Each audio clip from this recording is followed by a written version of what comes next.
j'ai appelé ce mouvement le coup chinois, car en fait il est assez spécifique au nunchaku chinois, et il est 40 fois plus facile à exécuter avec un nunchaku chinois qu'avec un nunchaku classique. Donc un nunchaku chinois, ça se compose donc d'une chaîne beaucoup plus longue que les nunchaku classiques, donc 19 cm, et de deux petits anneaux qui sont libres de glisser sur la chaîne. Donc ce coup est tout à fait réalisable avec un nunchaku normal, mais il est plus long et plus difficile à exécuter. Enfin, plus long à apprendre et plus difficile à exécuter. Donc le principe de ce coup, en fait, c'est que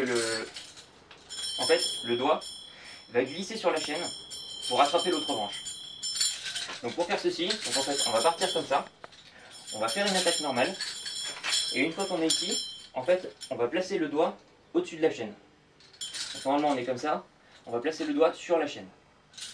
Donc, on attaque, on place le doigt sur la chaîne, et à ce moment-là, on va repartir devant. Donc à ce moment-là, le doigt est en haut, justement. Donc hop, là le doigt est en haut. Et à ce moment-là, si on a assez d'élan, on va complètement lâcher cette branche du nunchaku.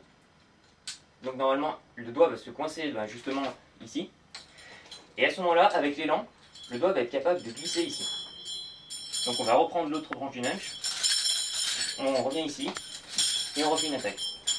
Donc le mouvement complet, ça donne ça. Hop, on met le doigt ici, on fait ça, et on réattaque. Alors je profite de ce tutoriel pour vous dire à quoi servent les deux petits anneaux sur la chaîne d'un nunchaku chinois. Donc en fait, quand on fait le coup chinois, à ce moment-là, donc on va devoir donner un petit à-coup vers l'avant. Donc quand on a la chaîne sur le doigt, on va donner un petit à-coup vers l'avant pour que justement le doigt puisse glisser. Donc c'est ça qui est très dur à réaliser avec un nunchaku classique, mais qui avec un nunchaku chinois est beaucoup plus simple. Pourquoi? C'est justement à cause des anneaux. En fait, quand on fait tourner un nunchaku chinois, les anneaux vont être plaqués du côté de la branche libre, donc avec la vitesse. Et même si leur poids est très dérisoire, ça va en fait changer le centre de gravité du nunchaku. Donc ça va le changer d'ici jusqu'à ici. Et justement, ce changement de centre de gravité va nous permettre de vraiment sentir à quel moment il faut donner le petit à-coup vers l'avant pour que le doigt glisse sur la chaîne. Donc voilà à quoi servent les anneaux du nunchaku chinois.